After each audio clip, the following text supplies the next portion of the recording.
لله الحمد لله كفى وسلام على عباده الذين اصطفى أما بعد أعوذ بالله من الشيطان الرجيم بسم الله الرحمن الرحيم واعتصموا بحبل الله جميعا ولا تفرقوا وقال رسول الله صلى الله عليه وسلم تبرك بالقرآن فإنه كلام الله وخرج منه أو كما قال عليه الصلاة والسلام وسهل يا إلهي كل صعب بحرمة سيد الأبرار سيدي يا رب صل وسلم دائما أبدا على حبيبك خير الخلق كلهم لائق صد احترام حضرات علماء کرام، بزرگوں اور دوستوں اور عزیز بھائیوں، ہم اور آپ کافی دیر سے مختلف موضوعات پر علماء کرام کی تقریر سماعت فرما رہے ہیں۔ حقیقت یہ ہے دوستو عزیزو، جو حضرت اقدس شیخ الحدیث حضرت مفتی محمد عبید اللہ صاحب دامت برکاتہ نے فرمایا اور ہم کو چونکا دیا کہ بہت سے لوگ ایسے ہیں جو سیرت کی ابتدائی باتوں سے ناواقف ہیں۔ یہ ہمارے لیے بہت ہی لمحے شکریہ ہے۔ دوستو عزیزو، یہ ربیع الاول کا مہینہ ہے اور یہ جلسہ تکمیل حفظ قرآن کی نسبت سے سجایا گیا ہے، اور اب یہ آپ کے سامنے دو بچوں نے قرآن کی تکمیل کی ہے۔ دوستو عزیزو، آپ دعا کریں کہ اللہ تعالیٰ ان کو اور ان کے والدین اور ان کے اساتذہ کو ہر طریقے سے ایمان پر استقامت عطا فرمائے۔ دوستو عزیزو، یہ جلسہ اور یہ مجمع جو یہاں منعقد کیا گیا ہے وہ اللہ اس کے رسول کی نسبت پر ہے، قرآن کی نسبت پر یہ جلسہ منعقد کیا گیا ہے۔ دوستو عزیزو، دنیا کے اندر آپ دیکھتے ہیں اور غور کرتے ہیں کہ ہر آدمی کسی نہ کسی سے محبت کرتا ہے۔ باپ بیٹے سے محبت کرتا ہے، بیٹا باپ سے محبت کرتا ہے، بیٹی ماں سے محبت کرتی ہے، ماں بیٹی سے محبت کرتی ہے، عزیز و اقارب اپنے رشتے داروں سے محبت کرتے ہیں۔ دوستو عزیزو، پھر ایک سلسلہ چلا آتا ہے کہ ہر ایک سے آدمی محبت کرتا ہے، لیکن دوستو عزیزو اس محبت کا نتیجہ اور انجام دنیا تک باقی رہے گا، اس کے بعد کچھ نہیں ہوگا۔ لیکن جو آدمی اللہ اس کے رسول سے محبت کرے گا اور اللہ اس کے رسول کی اطاعت کرے گا، اس محبت کا دوستو عزیزو اچھا انجام دنیا میں بھی پائے گا اور مرنے کے بعد آخرت میں بھی پائے گا۔ اس لیے دوستو عزیزو، دنیا میں جن سے محبت ہے وہ کسی غرض سے ہے۔ باپ کو بیٹے سے فائدہ ہو رہا ہے اس لیے بیٹے سے محبت، بیٹے کو باپ سے محبت ہے اس لیے کہ باپ سے فائدہ ہو رہا ہے۔ ہر ایک کو محبت کسی سے جو ہو رہی ہے وہ کسی غرض کی وجہ سے ہو رہی ہے، کسی فائدے کی وجہ سے ہو رہی ہے، اور وہ فائدہ دنیا ہی تک محدود ہے۔ لیکن جو اللہ اس کے رسول سے محبت کرے گا دوستو عزیزو، اس کا فائدہ دنیا میں بھی اپنے آنکھوں سے دیکھے گا اور آخرت میں بھی اپنی آنکھوں سے دیکھے گا۔ آپ غور کیجئے دوستو عزیزو، کہ مدنی قبیلے کے رہنے والے ہیں جن کا عبد العزیٰ نام تھا جاہلیت میں، انہوں نے حضور پاک علیہ السلام کی آمد کی خبر سنی اور ان کو یہ پتا چلا کہ نبی آخر الزماں پیدا ہو چکے ہیں۔ دوستو عزیزو، اور مدینے میں قیام کرتے ہیں ہجرت کے بعد، تو کہتے ہیں وہ روزانہ کسی راستے پہ کھڑے ہو جاتے تھے اور مدینے سے قافلہ جو آتا تھا تو آپ کے حالات معلوم کرتے تھے۔ جب محبت ہو جاتی ہے تو آدمی کو محبوب کے بغیر چین نہیں آتا ہے، اس کو نیند نہیں آتی ہے، اس کو قرار نہیں آتا، اس کو سکون نہیں آتا ہے۔ ایمان لا چکے تھے اور بچپن میں یتیم ہو چکے تھے، چچا کی کفالت میں رہتے تھے، چچا ان کی پرورش کرتا تھا اور پورا خاندان ان کے علاوہ کفر کے غدارت میں پڑا ہوا تھا، اس لیے اپنے وہ ایمان کو چھپائے ہوئے تھے۔ لیکن دوستو عزیزو، عشق اور مشق کبھی چھپائے نہیں چکتا ہے۔ کہتے ہیں ایک بار اس کا چچا آقا کا ذکر کر رہا تھا، کسی وجہ سے بھی وہ بڑی توجہ کے ساتھ سن رہے تھے۔ جب محبت ہوتی ہے تو آدمی توجہ سے سنتا ہے. اللہ اس کے رسول کی جب محبت ہوتی ہے اور اللہ اس کے رسول کا تذکرہ کیا جاتا ہے تو آدمی بہت توجہ سے سنتا ہے. اور جب محبت نہیں ہوتی ہے تو اس کو اکتاہٹ ہوتی ہے, اس کو پریشانی ہوتی ہے, اس کو بے چینی ہوتی ہے. وہ بڑی توجہ کے ساتھ سن رہے تھے تو چچا نے کہا کیا تم ایمان لا چکے ہو؟ انہوں نے کہا ہاں میں ایمان لا چکا ہوں. بس اتنی بات تھی کہ چچا نے جب یہ بات سنی کہ میں ایمان لا چکا ہوں تو اس کے تیور بدل گئے, اس کا چہرہ بدل گیا, اس کی کیفیت بدل گئی. جو ابھی باپ کی طرح ان کو بیٹے کی طرح مانتا تھا اس کا چہرہ بدل گیا اور کہا یا تو تم ایمان سے پھر جاؤ یا ہمارے گھر سے چلے جاؤ, ہمارے گھر سے چلے جاؤ. تو کہنے لگے کہ یہ نشہ نہیں جسے تلسی اتار دے. اب چچا تو میں ایمان لا چکا ہوں, گھر سے نکل سکتا ہوں.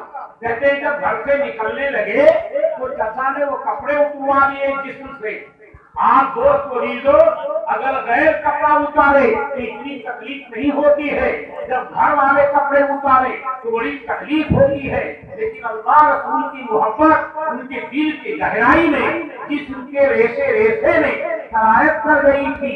انہوں نے کہا چچا یہ بھی منظور ہے لیکن ایمان سے بات نہیں آ سکتا. کہتے ہیں ان کے کپڑے اتارے گئے اور جب کپڑے اتارے گئے اور چلنے لگے تو ان کی ماں کی نظر پڑی تو ماں نے ایک چادر دے دیا اور کہا اس کے 2 ٹکڑے کر لینا, ایک کو اوپر اوڑھ لینا, ایک کو تہمت بنا لینا. اس لیے ان کو ذوالبجدین کہا جاتا ہے, 2 چادروں والے 2 چادروں والے. آپ غور کیجئے دوستو لیجو, یہ ہے اللہ رسول کی محبت اور یہ ایمان.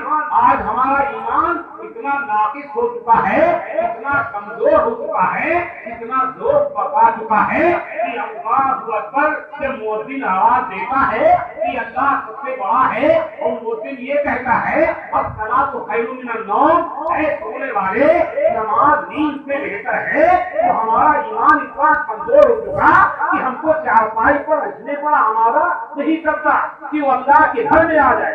اس لیے علامہ اقبال نے کہا کس قدر تم پہ جوان صبح کی بیداری ہے, ہم سے کب پیار ہے ہاں نیند تم سے پیاری. اگر ہم سے پیار ہوتا تو میری آواز سن کر میرا منادی آواز دیتا ہے تم میرے گھر میں چلے آتے اور میرے سامنے اپنے سر کو ٹیک دیتے, سجدہ کرتے. تو حضرت عبداللہ ذوالبجدین کہتے ہیں ان کو گھر سے نکالا گیا, چلتے رہے. رات کا وقت تھا, جب محبت ہوتی ہے اور کسی کا اشتیاق ہوتا ہے تو مسافت جلدی طے ہو جاتی ہے. کہتے ہیں چلتے رہے یہاں تک کہ مدینے پاک پہنچے اور اذان فجر کی ہو چکی تھی. انہوں نے نماز پڑھی اور نماز پڑھنے کے بعد میرے آقا کی عادت شریفہ تھی کہ آپ تشریف فرما ہوتے تھے اور کسی کے حالات کو معلوم کرتے تھے اور بیمار ہے اس کی عیادت بھی کرتے تھے اور مسافر کوئی باہر سے آتا تھا اس کے حالات کو بھی معلوم کرتے تھے. یہ بھی بیٹھے ہوئے تھے اور اس سے پوچھا کہاں سے آئے ہو, تمہارا کیا نام ہے؟ کہا مدنی قبیلے سے آیا ہوں. تمہارا نام کیا ہے؟ انہوں نے کہا میرا نام عبداللہ ہے. تو آقا نے فرمایا نہیں تمہارا نام عبداللہ, نام عبداللہ ہے. آپ نے عبداللہ ان کا نام رکھا دوست کو ہی دو. پھر انہوں نے اپنی پوری داستان بتائی کہ میرے ساتھ کیا ہوا, میرے کپڑے اتارے گئے. اے اللہ اتنا قدردان ہے تو تیرے لیے سب کو چھوڑتا ہے, اللہ اس کو اپنے گلے سے لگاتا ہے. دنیا والے کچھ بھی کسی پر فخر کرتے ہو اور کسی پر وہ جو ہے ہر طریقے سے فخر کرتے ہو, ناز کرتے ہو, لیکن ان کو ناز ہونا چاہیے جن کے دل میں اللہ اس کے رسول کی محبت. ان کے پاس کچھ بھی نہ ہو, جھوپڑی بھی نہ ہو, کچھ بھی نہ ہو. میں یہ کہنا چاہتا ہوں اس آسمان کے نیچے اور اس زمین کے اوپر قرآن اللہ کی سب سے بڑی نعمت ہے. اگر کسی کے پاس ہیرے جواہرات ہو اور کسی کے پاس سونے چاندی کے پہاڑ ہو اور اس کو سورج اور چاند بھی دے دیا جائے اور تمام بڑے آدموں کی اس کو حکومت مل جائے, لیکن اگر اس کے پاس قرآن نہیں ہے وہ مخلوق ہوتا ہے, اس کے پاس کچھ نہیں. اور اگر کسی کے پاس کچھ بھی نہیں ہے, کوئی دولت نہیں ہے, کھانے بھر کا سامان نہیں ہے, لیکن اس کے پاس قرآن کی دولت ہے تو وہ سب سے بڑا دولت ہے, سب سے بڑا دولت من سے دوست ہوگی. آپ غور کیجئے اور سوچئے. کہتے ہیں حضرت عبداللہ نے اپنی پوری داستان بتائی, آپ نے پوری داستان سنی. اس کے بعد انہوں نے کہا کہ اللہ سے آپ دعا کر دیجئے مجھ کو شہادت کا مرتبہ مل جائے. تو آپ علیہ السلام نے اس وقت غزوہ تبوک کا موقع تھا دوستو عزیزو, اور اسی میں آپ نے ان کو بھیج دیا اور آپ نے دعا کی ان کے لیے. شہادت کے بہت سے درجے, اگر اللہ کی راہ میں کوئی چلا جائے اور اس کو بخار آ جائے اور بخار ہی میں اس کی موت واقع ہو جائے, یہ بھی شہادت کا ایک درجہ ہے. وہ کہتے ہیں چلے گئے غزوہ میں, پتہ کچھ دیر کے بعد پتہ چلا کہ ان کو بخار آ گیا. پہلے کوئی بخار نہیں تھا, بخار آ گیا. جب آپ تشریف لائے تو دیکھا کہ بخار انتہائی درجہ اختیار کر چکا تھا اور آپ نے فرمایا کہ عبداللہ پر موت کے آثار آ چکے. پھر اس کے بعد آپ غزوہ میں مشغول ہو گئے. کچھ دیر کے بعد پتہ چلا کہ حضرت عبداللہ کا انتقال ہو گیا. آپ تشریف لائے اور کہا اپنے بھائی کے لیے صبر کا انتظام کرو اور غسل کا انتظام کرو. جب غسل سے لوگ فارغ ہو گئے صحابہ, تو صحابہ نے عرض کیا اے اللہ کے رسول, ان کے کفن کا کیا انتظام ہوگا؟ میرے آقا نے فرمایا کہ ان کے لیے کفن میری چادر, جو میرے لیے کپڑے اتارے گئے تھے, آج میری چادر ان کے لیے. آپ غور کریں دوستو عزیزو, یہ دنیا کی لذت اور یہ دنیا کی افزائش اور یہ دنیا کا فائدہ اور یہ دنیا کا کمال کب تک باقی رہے گا؟ ایک دن آنکھ بند ہوگی, یہ سب ختم ہو جائے گا. جو کام آنے والی چیز ہے وہ دوستو عزیزو ایمان. مجھے کہنے دیجئے کہ میرے آقا صلی اللہ علیہ وسلم بچپن میں جب ساری آئیاں آئی تھی, دودھ پلانے والی عورتیں مالدار لوگوں کے بچوں کو لے گئی, آپ ہی تنہا باقی بچے تھے. جو آتی تھی وہ پوچھتی تھی اس کا باپ ہے کہ نہیں, تو یہ کہا جاتا تھا یتیم ہے, تو وہ سوچتی تھی کچھ نہیں ملے گا, کچھ نہیں ملے گا. آپ کو لینے سے انکار کرتی تھی. حضرت حلیمہ آخر میں آئی, انہوں نے بھی سوچا اور غور کیا کہ اس کا باپ نہیں ہے, کیا ملے گا. لیکن شوہر سمجھدار تھا, شوہر سے پوچھا تو شوہر نے کہا لے لو.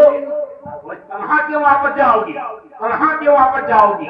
ایک بہت بڑے بزرگ نے کہا کہ جس طرح آقا یتیم تھے اور دودھ پلانے والی عورتیں آپ کو لینے سے انکار کر رہی تھی, ایسے آج کے دور میں آپ کا لایا ہوا دین بھی یتیم ہو گیا, یتیم ہو گیا. ہمارے ہوتے ہوئے یہ دین آقا کا یتیم ہو جائے. آپ دوست کو جیلو, باپ پکارتا ہے آدمی چلا جاتا ہے, حاکم پکارتا ہے محکوم چلا جاتا ہے, آقا پکارتا ہے غلام اس پر لبیک کہتا ہے, لیکن دین پکارتا ہے ہم اس پر لبیک نہیں کہتے ہیں. اگر میری وجہ سے یہ دین یتیمیت کی زندگی گزار رہا ہے تو ہم دوست کو جیلو دنیا میں نجات پائیں گے. ظلم و ستم سے ہمارے اوپر ظلم و ستم کے پہاڑ توڑے جائیں گے. تو کہتے ہیں حضرت عبداللہ کو جب کفن دیا گیا اور آپ نے ان کو قبر میں اتارا, تو قبر میں اتارتے ہوئے کہا اے اللہ میں عبداللہ سے راضی ہوں, آپ بھی راضی ہوں. یہ سب سے بڑی دولت ہے. وَرِضْوَانٌ مِّنَ اللَّهِ اکبر, اللہ کی تھوڑی رضامندی بہت بڑی چیز ہے. اللہ راضی ہو جائے.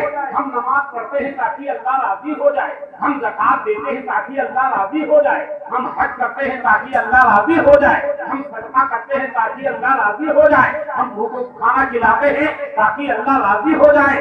اللہ کی رضا کے لیے پوری دنیا میں عبادتیں ہو رہی ہے اور آقا فرماتے ہیں اللہ میں عبداللہ سے راضی ہوں, آپ بھی راضی ہو جائیے گا. تو حضرت عمر فاروق رضی اللہ تعالیٰ عنہ فرمایا کاش کی آقا آج میرا انتقال ہوا ہوتا اور آپ کے گود میں ہوتا اور آپ یہ کہتے اے اللہ میں عمر سے راضی ہوں, آپ بھی راضی ہو جائیے. اس لیے دوست عزیزو, قرآن اللہ کی رسی ہے, جو اس کو مضبوطی سے پکڑے گا وہ یہاں بھی نجات پائے گا, وہاں بھی نجات پائے گا. اس لیے میں نے آیت پڑھی ہے وَاعْتَصِمُوا بِحَبْلِ اللَّهِ جَمِيعًا, تم اللہ کی رسی کو سب مل کر کے مضبوطی سے پکڑ لو. اور علامہ شبیر احمد عثمانی کے یہ اللہ کی وہ رسی ہے, چھوٹ تو سکتی ہے لیکن ٹوٹ نہیں. یہ اللہ کی وہ رسی ہے جو چھوٹ تو سکتی ہے لیکن ٹوٹ نہیں سکتی ہے. اللہ کی رسی کو صحابہ نے مضبوطی سے پکڑا تھا اور اولیاء کرام نے مضبوطی سے پکڑا تھا, تابعین نے مضبوطی سے پکڑا تھا. تو دنیا کی بڑی سے بڑی طاقت ان کو ایمان سے منحرف نہیں کر سکی. دوستو عزیزو، جیسے حضرت نے فرمایا اتنے گھرانے ایسے ہیں جہاں لوگ ناظرہ نہیں پڑھے ہوئے،